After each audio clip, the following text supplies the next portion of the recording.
तो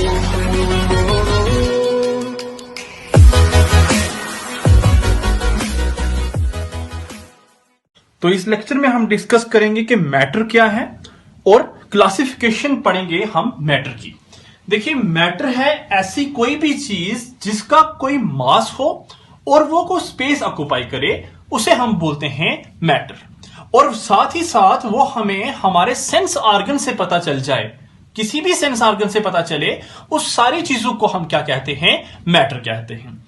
तो मैटर की क्लासिफिकेशन अब हमने पढ़नी है। दो इंपॉर्टेंट क्लासेस में डिवाइड है हमारा मैटर। एक है फिजिकल क्लासिफिकेशन के हिसाब से हम देखेंगे, और हम केमिकल क्लासिफिकेशन पढ़ेंगे मैटर की। देखिए, यही कुछ सब्सटेंस की कैटेगरी है, हम बाद में इनकी रिएक्शंस भी देखेंगे। देखिए, फिजिकल क्लासिफिकेशन के हिसाब से जो हमारा मैटर है वो तीन इंपॉर्टेंट क्लास में डिवाइड है। एक है हमारा सॉलिड, दूसरा है हमारा लिक्विड और तीसरा है हमारा गैस। तो सॉलिड कौन सी क्लास होती है, सॉलिड क्या होते हैं वो आप जानते हैं कि ऐसे सारे सब्सटेंस जिनका डेफिनेट शेप हो और डेफिनेट वॉल्यूम हो। डेफिनेट शेप के साथ साथ उनका डेफिनेट वॉल्यूम होना चाहिए, उन सारे सब्सटेंसेस को सॉलिड कहते हैं। मोreover, आप जिस रूम में अभी बैठे हुए हैं, आपके इर्द गिर्द कई चीजें सॉलिड हैं, मैक्सिमम चीजें सॉलिड हैं। वो जो चीजें आपके इर्द गिर्द सॉलिड हैं वो आपके रूम टेम्परेचर पे एग्जिस्ट कर रही हैं। इसका मतलब आपका रूम टेम्परेचर उनको पिघला नहीं रहा, मेल्ट नहीं कर रहा। उनको मेल्ट करने के लिए हमें रूम टेम्परेचर से ज्यादा टेम्परेचर चाहिए। तो इसका मतलब सॉलिड ऐसे सब्सटेंस हैं जिनका मेल्टिंग पॉइंट रूम टेम्परेचर से क्या होगा, ज्यादा होगा। तो यह है सेकंड डेफिनेशन सॉलिड की। एक तो है definite shape and definite volume वाले सारे सब्सटेंस सॉलिड होते हैं। मोreover, जिनका मेल्टिंग पॉइंट रूम टेम्परेचर से ज्यादा हो, वो सारे के सारे सब्सटेंस सॉलिड होते हैं। सेकंड कैटेगरी है हमारी लिक्विड्स की। तो लिक्विड ऐसी क्लास है हमारे फिजिकल क्लासिफिकेशन ऑफ मैटर की, या ऐसे मैटर की क्लास है जिसकी डेफिनेट वॉल्यूम तो हो लेकिन उसकी कोई भी डेफिनेट शेप ना हो। जिस भी यूटेंसिल या बर्तन में आप डालेंगे, लिक्विड उस बर्तन की शेप अटेन कर लेगा। ग्लास में डालेंगे, लिक्विड ग्लास की तरह दिखाई देगा। कप में डालेंगे, लिक्विड कप की तरह दिखाई देगा। तो ऐसे सारे सब्सटेंसेस को हम क्या कहते हैं, लिक्विड कहते हैं। मोreover, जिस रूम में अभी आप बैठे हुए हैं वहां एक गिलास पानी का रखिए और देखिए क्या वो पानी का गिलास आपके रूम टेम्परेचर पे बॉयल हो सकता है। तो आप देखेंगे, आपको महसूस होगा कि कभी भी बॉयल नहीं होगा। इसका मतलब लिक्विड का बॉइलिंग पॉइंट रूम टेम्परेचर से ज्यादा है। मतलब लिक्विड को बॉयल करने के लिए रूम का जो टेम्परेचर है उससे ज्यादा टेम्परेचर की जरूरत है। दैट्स व्हाई हम ये भी कह सकते हैं कि liquid have high boiling point than room temperature. Moreover, जो हमारे लिक्विड हैं ये दो इंपॉर्टेंट क्लास में भी फर्दर डिवाइड हैं। कुछ लिक्विड ऐसे होते हैं जो वोलाटाइल इन नेचर होते हैं, और कुछ लिक्विड ऐसे होते हैं जो नॉन वोलाटाइल इन नेचर होते हैं। वो सारे के सारे लिक्विड जो कि इजिली वेपर्स में कन्वर्ट हो जाएं या इजिली वेपर बना दें, उन सारे के सारे लिक्विड को वोलाटाइल लिक्विड कहा गया।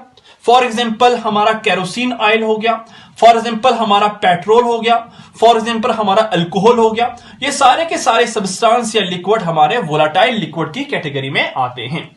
और नॉन वोलाटाइल लिक्विड वो वाले लिक्विड होते हैं जो कि इजिली वेपर नहीं बनाते। आप खुद सोचिए ना, बाइक में पेट्रोल डलवाने के लिए अगर आप जाएं तो आपकी टंकी में जो पेट्रोल पड़ता है आप जल्दी ही 1 मिनट में ढक्कन बंद कर देते हैं। उसका कारण यह कि पेट्रोल वोलाटाइल इन नेचर है, उड़ सकता है, ठीक है। लेकिन अगर उस टंकी में आप पानी डालेंगे तो आपको कोई प्रॉब्लम होगी बंद करने में या खोलने में। आप आराम से उसे खुला भी रखेंगे क्योंकि पानी हमारा नॉन वोलाटाइल इन नेचर है। तो सब्सटेंसेस में जो लिक्विड वोलाटाइल भी हो सकते हैं, नॉन वोलाटाइल भी हो सकते हैं। थर्ड हमारी क्लासिफिकेशन है गैसेस। तो गैसेस ऐसे सब्सटेंस हैं या ऐसा मैटर है जिसका ना ही कोई डेफिनेट शेप होगी, ना ही कोई डेफिनेट शेप है और ना ही कोई डेफिनेट वॉल्यूम होगा। neither have definite shape nor have definite volume. Moreover, आप देखिए गैसेस आपके रूम टेम्परेचर पे आपको दिखाई नहीं दे रही। इसका मतलब गैसेस का जो बॉइलिंग पॉइंट है वो रूम टेम्परेचर से कम है। दैट्स वाई वो आपको दिखाई नहीं देती। तो हमने देखा फिजिकल क्लासिफिकेशन के अकॉर्डिंग हमारे सॉलिड, हमारे लिक्विड और हमारे गैसेस को। ठीक है, चलिए आगे देखिए। अब जरा हम देखते हैं कि ये जो हमारा सॉलिड है क्या ये लिक्विड में कन्वर्ट हो सकता है या नहीं। ठीक है, आराम से आप सोचिए, सॉलिड को अगर आप हीट करेंगे तो जैसे ही आप सॉलिड को हीट करेंगे आपका सॉलिड लिक्विड में कन्वर्ट हो सकता है। आराम से देखिए ना, आप आइस को हीट कीजिए, आइस को हीट करके हम वाटर बना सकते हैं। क्या हमारा लिक्विड वेपर में कन्वर्ट हो सकता है? आराम से हीट करेंगे लिक्विड को, तो जैसे ही लिक्विड को हीट करेंगे हमारा लिक्विड वेपर या गैस में कन्वर्ट हो सकता है आराम से। ठीक है, अब जरा खुद सोचिए, क्या गैस लिक्विड में कन्वर्ट हो सकती है? हो सकती है। गैस को कंडेंस करेंगे या कूल करेंगे, ठंडा करेंगे, तो गैस हमारी लिक्विड में कन्वर्ट हो सकती है। और लिक्विड को और कूल करेंगे या कंडेंस करेंगे तो लिक्विड हमारा सॉलिड में कन्वर्ट हो सकता है। इसका मतलब यह है कि हम एक स्टेट से दूसरी स्टेट और दूसरी स्टेट से तीसरी स्टेट या पहली स्टेट में आराम से जा सकते हैं by increasing the temperature or decreasing the temperature. Moreover, इन तीन स्टेट के अलावा भी कुछ स्टेट्स हैं जो हमारे सन और स्टार्स में एग्जिस्ट करती हैं। उन स्टेट का नाम है प्लाज्मा स्टेट और लिक्विड क्रिस्टल स्टेट, या हम बोल सकते हैं लिक्विड क्रिस्टल स्टेट। ये स्टेट्स हैं हमारे सन और स्टार्स में एग्जिस्ट करती हैं, हमारे इस नेचर में एग्जिस्ट नहीं करती। तो आइए अब शुरू करते हैं। What is melting point, boiling point, freezing point and condensation point. Melting point एक ऐसा टेंपरेचर होता है जहां पे हमारा सॉलिड मेल्ट होके लिक्विड में कन्वर्ट हो जाए, तो उस टेंपरेचर को हम बोलते हैं melting point of that very temperature. ठीक है, उसके बाद बॉइलिंग पॉइंट ऐसा पॉइंट होता है जहां पे हमारा लिक्विड बॉयल होके गैस में कन्वर्ट हो जाए। जहां हमारा लिक्विड बॉयल होगा, गैस में कन्वर्ट होगा, उस पॉइंट को हम बोलते हैं boiling point. Third, freezing point. Freezing point ऐसा पॉइंट है जहां हमारा लिक्विड फ्रीज होके सॉलिड में कन्वर्ट हो, लिक्विड फ्रीज होके सॉलिड में कन्वर्ट हो जाए, उस पॉइंट को हम क्या कहते हैं? फ्रीजिंग पॉइंट कहते हैं। और लास्ट इंपॉर्टेंट बात है कंडेंसेशन पॉइंट। तो कंडेंसेशन पॉइंट एक ऐसा पॉइंट होगा जिस पॉइंट पे हमारा लिक्विड होगा, हमारी जो गैस होगी वो कंडेंस हो जाएगी किसमें? लिक्विड में। ठीक है, उस पॉइंट को हम बोलते हैं कंडेंसेशन पॉइंट। गैस कन्वर्ट होगी कहां? लिक्विड में। उस पॉइंट को हम बोलते हैं कंडेंसेशन पॉइंट। तो ये थे हमारे point, melting, boiling, freezing and condensation point. तो इस टाइम तक हमने फिजिकल क्लासिफिकेशन पढ़ी। फिजिकल क्लासिफिकेशन में हमने डिटेल में गए और सारी की सारी चीजें हमने देखी। तो आइए शुरू करते हैं अब केमिकल क्लासिफिकेशन को। तो केमिकल क्लासिफिकेशन के हिसाब से जो हमारा मैटर है ये भी दो इंपॉर्टेंट क्लास में डिवाइड है। एक है हमारा प्योर सब्सटेंसेस और दूसरा है हमारा इम्प्योर सब्सटेंसेस। प्योर सब्सटेंसेस और इम्प्योर सब्सटेंसेस। ठीक है, इम्प्योर सब्सटेंसेस।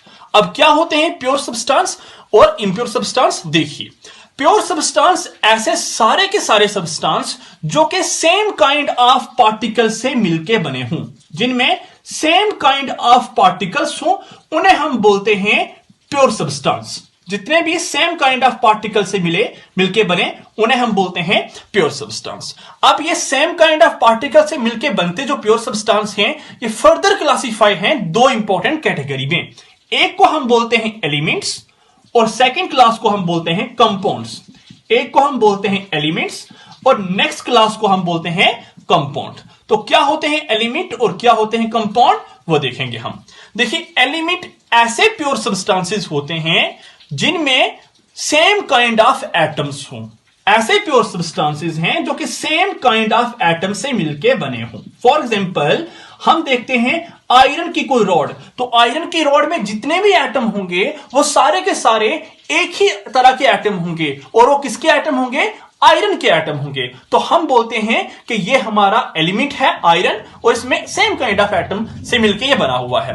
वो जो एलिमेंट है, इन एलिमेंट को रिप्रेजेंट करने के लिए हम सिंबल यूज करते हैं। और सिंबल क्या होते हैं? फॉर एग्जांपल, कार्बन है तो कार्बन को रिप्रेजेंट करने के लिए शॉर्ट एब्रिवेटेड फॉर्म होगी, वो होगी सी। फॉर एग्जांपल, हाइड्रोजन है तो हाइड्रोजन को रिप्रेजेंट करने के लिए जो शॉर्ट एब्रिवेटेड फॉर्म होगी वो होगी एच। फॉर एग्जांपल, ऑक्सीजन है तो ऑक्सीजन को रिप्रेजेंट करने के लिए एब्रिवेशन होगी ओ। इसी तरीके से बड़े एलिमेंट हैं जिनको एब्रीवेट किया गया शॉर्ट फॉर्म में रिप्रेजेंट करने के लिए। मोरओवर जो हमारे एलिमेंट हैं ये फर्दर क्लासिफाई किए गए हैं 3 इंपॉर्टेंट क्लासेस में। एलिमेंट हमारे मेटल्स भी हो सकते हैं, एलिमेंट हमारे नॉन मेटल्स भी हो सकते हैं, और हमारे एलिमेंट मेटलॉइड्स भी हो सकते हैं। एलिमेंट हमारे मेटलॉइड्स भी हो सकते हैं। तो अब जरा मेरे साथ सुनिए और समझिए कि मेटल क्या है, नॉन मेटल क्या है एंड मेटलॉइड्स क्या है। देखिए, मेटल ऐसे एलिमेंट्स होते हैं, ये ऐसे एलिमेंट्स हैं जो कि हार्ड हो, सॉलिड हो और जिनमें बड़ी इंपॉर्टेंट प्रॉपर्टीज हो। फॉर एग्जांपल, मेटल में मैलेबिलिटी हो, मेटल में मैलेबिलिटी हो, मेटल में डक्टिलिटी हो। मैलेबिलिटी क्या है, डक्टिलिटी क्या है, ये कल आप पढ़ चुके हैं। मैलेबिलिटी ऐसी प्रॉपर्टी होती है जिसमें हम मेटल को क्या करें, शीट में कन्वर्ट करें, उन्हें हम बोलते हैं मैलेबल। मेटल में डक्टिलिटी मतलब ऐसी प्रॉपर्टी है जिसमें हम मेटल को वायर में कन्वर्ट करें, वो होती है डक्टिलिटी। मतलब मेटल मैलेबल हो सकते हैं, मेटल डक्टाइल हो सकते हैं, मेटल सोनरस हो सकते हैं, आवाज प्रोड्यूस करने वाले, ठीक है। मेटल में लस्टर हो सकता है, चमक हो सकती है।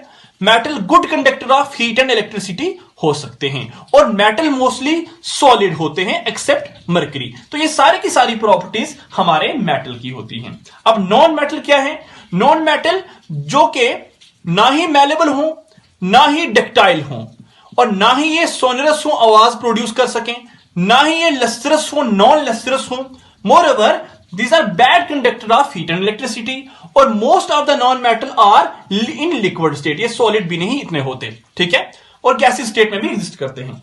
अब मेटलॉइड्स एक ऐसे एलिमेंट्स होते हैं जिनकी प्रॉपर्टी मेटल और नॉन मेटल के बीच लाई करती है। किसी टाइम ये मेटल बिहेव करते हैं और किसी टाइम ये नॉन मेटल बिहेव करते हैं। फॉर एग्जांपल हमारा सिलिकॉन हो गया, फॉर एग्जांपल हमारा जर्मेनियम हो गया, फॉर एग्जांपल हमारा आर्सेनिक हो गया, फॉर एग्जांपल हमारा गैलियम हो गया। तो ये एग्जांपल आती है नॉन मेटलॉइड्स की। मेटल की एग्जांपल है, फॉर एग्जांपल हमारा सोडियम हो गया, फॉर एग्जांपल हमारा आयरन हो गया, फॉर एग्जांपल हमारा कॉपर हो गया, फॉर एग्जांपल हमारा जिंक हो गया, फॉर एग्जांपल हमारा एल्यूमिनियम हो गया, फॉर एग्जांपल हमारा मरकरी हो गया। तो नॉन मेटल की एग्जांपल फॉर एग्जांपल हमारा कार्बन, फॉर एग्जांपल हमारा ऑक्सीजन, फ्लोरीन, क्लोरीन, ब्रोमीन, ये सारी की सारी एग्जांपलें नॉन मेटल की कैटेगरी में आती है। तो यहां तक हमने एलिमेंट्स को डिस्कस किया। आइए अब हम देखते हैं कंपाउंड्स क्या होते हैं। तो कंपाउंड ऐसे प्योर सब्सटेंसेस हैं जो कि सेम या डिफरेंट एटम से मिलके बने हों। अब होता क्या है, जब एक से ज्यादा सेम एटम या एक से ज्यादा डिफरेंट एटम आपस में मिलते हैं, मिलके जो चीज बने उस चीज को कंपाउंड कहते हैं, जिसे हम आजकल मॉलिक्यूल भी कहते हैं। फॉर एग्जांपल 3 ऑक्सीजन एटम आपस में मिल रहे हैं और 3 ऑक्सीजन एटम आपस में मिलके O3 ओजोन बनाएंगे। Ozone is a compound, nowadays we call ozone as a molecule, ठीक है। इसमें सेम काइंड ऑफ एटम मिलके कंपाउंड बना। फॉर एग्जांपल 2 हाइड्रोजन मिलके और साथ में एक ऑक्सीजन को जोड़ के एक मॉलिक्यूल बना, और उस मॉलिक्यूल या कंपाउंड का नाम है वाटर। तो कंपाउंड या मॉलिक्यूल ऐसे प्योर सब्सटेंसेस हैं जिसमें सेम काइंड ऑफ एटम मिलके भी बन सकता है या डिफरेंट काइंड ऑफ एटम मिलके भी उसे बना सकते हैं, लेकिन ये बनेंगे इन अ फिक्स्ड रेशो, एक फिक्स्ड रेशो में ये बनेंगे। अब फिक्स्ड रेशो का मतलब क्या है, जरा देखिए, थोड़ा याद रखने की कोशिश कीजिए। ऑक्सीजन का मास होता है 16, हाइड्रोजन का एक का मास 1, दूसरे हाइड्रोजन का मास 1। तो यहां 2 हाइड्रोजन है, 2 हाइड्रोजन का मास 2 होगा और ऑक्सीजन का मास होगा 16। इसी को अगर शॉर्ट करें तो 1:8। मतलब दुनिया में जहां भी वाटर प्रेजेंट होगा, हर जगह, चाहे इंडिया का वाटर हो चाहे किसी और कंट्री का वाटर हो, हर जगह वाटर का रेशो क्या होगा, 1:8। मतलब वाटर 1:8 की फॉर्म में क्या करेगा, कंबाइन करेगा, और उसका रेशो क्या होने वाला है, फिक्स्ड होने वाला है। तो ये थे हमारे कंपाउंड। अब बड़ी इंपॉर्टेंट कैटेगरी आती है हमारे इंप्योर सब्सटेंस की। तो इंप्योर सब्सटेंसेस क्या होते हैं, ये ऐसे सब्सटेंसेस हैं जो कि डिफरेंट काइंड ऑफ पार्टिकल से मिलके बने हों। इनमें सेम काइंड ऑफ पार्टिकल थे, इनमें डिफरेंट काइंड ऑफ पार्टिकल से मिलके बनने वाले सारे के सारे सब्सटेंसेस क्या होते हैं, इंप्योर सब्सटेंसेस होते हैं। अब impure substances further 2 important classes में डिवाइड हैं। एक है हमारे होमोजेनियस, और नेक्स्ट क्लास है हमारी हिट्रोजीनियस। अब इम्प्योर सब्सटेंसेस अगर डिफरेंट काइंड ऑफ एटम से, डिफरेंट काइंड ऑफ पार्टिकल से मिलके बने हैं तो हम इम्प्योर सब्सटेंसेस को मिक्सचर भी कहते हैं। दैट्स व्हाई हम होमोजीनियस के आगे मिक्सचर लगा दें और हिट्रोजीनियस के आगे मिक्सचर लगा दें तो कोई फर्क नहीं पड़ने वाला। तो होमोजीनियस क्या है और हिट्रोजीनियस क्या है? होमो means same and genius means face. Homogeneous ऐसे मिक्सचर होते हैं जिसमें क्या होता है, जितने भी कंपोनेंट हों वो सेम फेस में हों। All the component are in same phase. जितने भी कंपोनेंट हों वो सेम फेस में हों, ऐसी सारी मिक्सचर को हम होमोजीनियस मिक्सचर का नाम देते हैं। फॉर एग्जांपल, एक गिलास पानी का है आपके पास और पानी के गिलास में आपको कहा गया कि आप चीनी का 1 चम्मच डालिए और उसे मिक्स कीजिए। और जब आप शरबत बनाएंगे, जितना शरबत यहां से मीठा होगा उतना ही शरबत यहां से भी मीठा होने वाला है, उतना शरबत हर जगह से मीठा होगा। इसका मतलब वो जो शरबत है जो अब बना मिक्सचर, उस मिक्सचर में हर जगह पे कंपोजिशन क्या है, यूनिफॉर्म है। तो ऐसे सारे सब्सटेंसेस या ऐसे सारे मिक्सचर को हम होमोजीनियस मिक्सचर का नाम देते हैं। मोरओवर, हमारे गैसेस देख लीजिए, हमारे एटमॉस्फेयर में हवा देख लीजिए, तरह तरह की गैसेस प्रेजेंट हैं। The air is the best example of homogeneous mixture. जो होमोजीनियस मिक्सचर होती है, ना ही हम इसे नेक्ड आई से देख सकते और ना ही हम इसे देख सकते हैं और ना ही हम इसे माइक्रोस्कोप के अंडर देख सकते हैं। तो ये इंपॉर्टेंट बात है कि होमोजीनियस मिक्सचर को ना ही हम नेक्ड आई के थ्रू देख सकते हैं, ना ही हम इसे माइक्रोस्कोप के थ्रू देख सकते हैं। मोरओवर, होमोजीनियस मिक्सचर में जो पार्टिकल का साइज होगा वो 0.01 नैनोमीटर से लेके 1 नैनोमीटर तक होगा। तो ये थी हमारी होमोजीनियस मिक्सचर की बात। अब हम शुरू करते हैं हिट्रोजीनियस मिक्सचर को। हिट्रोजीनियस मिक्सचर ऐसी मिक्सचर होती है जिसमें उस मिक्सचर को बनाने वाले कंपोनेंट हो वो सेम फेस में ना हो, वो डिफरेंट फेस में हो। मोरओवर, उसकी कंपोजिशन क्या हो, सेम ना हो, उनमें जितने भी कंपोनेंट हो वो डिफरेंट फेस में हो, उसको हम क्या बोलते हैं, हिट्रोजीनियस मिक्सचर बोलते हैं। हिट्रोजीनियस मिक्सचर को हम नेक्ड आई के थ्रू भी देख सकते हैं। किसी किसी हिट्रोजीनियस मिक्सचर को नेक्ड आई के थ्रू देखा जाता है और किसी किसी मिक्सचर को हम माइक्रोस्कोप के अराउंड देखते हैं। तो इसके बेस पे हमारी जो हिट्रोजीनियस मिक्सचर है वो 2 इंपॉर्टेंट क्लासेस में डिवाइड है। ऐसे हिट्रोजीनियस मिक्सचर जिसको हम अपनी नेक्ड आई से देख सकते हैं, उस हिट्रोजीनियस मिक्सचर को हम बोलते हैं सस्पेंशन। उस हिट्रोजीनियस मिक्सचर का नाम है सस्पेंशन। और ऐसे हिट्रोजीनियस मिक्सचर जिसको नेक्ड आई से नहीं देखा जाए लेकिन माइक्रोस्कोप के अराउंड देखा जाए, उस हिट्रोजीनियस मिक्सचर का नाम है कोलाइड्स। कोलाइड्स। तो क्या होगी एग्जांपल सस्पेंशन की और क्या होगी एग्जांपल कोलाइड की, जरा देखिए। एक गिलास पानी का है और पानी के गिलास में पहले आपने चीनी डाली थी, लेकिन अब चीनी के जगह पे आप सैंड डालिए, सैंड को मिक्स कीजिए और सैंड को मिक्स करने के बाद मिक्सचर तो डेफिनेटली बनेगा, लेकिन सैंड आपको अलग दिखेगी और पानी आपको अलग दिखेगा। मतलब वो मिक्सचर आपको नेक्ड आई से दिखाई दे रही है। तो ऐसी मिक्सचर को हम सस्पेंशन कहते हैं। For example, sand in water. तो ये हुई उसकी एग्जांपल। नेक्स्ट हमारी कोलाइड्स। कोलाइड ऐसी मिक्सचर है, ऐसे हिट्रोजीनियस मिक्सचर है जिसे हम नेक्ड आई से तो नहीं देख सकते लेकिन उसे माइक्रोस्कोप के अराउंड देख सकते हैं। फॉर एग्जांपल, हमारा ब्लड हो गया, ये होती है हमारी, फॉर एग्जांपल हमारा ब्लड हो गया, ब्लड को हम माइक्रोस्कोप के अराउंड देख सकते हैं। तो ये एग्जांपल है बेस्ट हमारी हिट्रोजीनियस मिक्सचर की। तो इस टाइम तक हमने मोरओवर इनका साइज देख लीजिए। इसका साइज होता है 1 से लेके 1000 नैनोमीटर तक और इसका साइज जो होता है वो, इसका साइज होता है, इसका साइज ग्रेटर देन 1000 नैनोमीटर होता है और इसका साइज होता है 1 से 1000 नैनोमीटर तक। तो ये था पार्टिकल साइज का भी सिस्टम और इसकी हमने एग्जांपल भी डिस्कस की और हमने कंप्लीट लेक्चर को यहां पे डिस्कस किया। आई होप आपको क्लियर हुआ होगा। Thank you.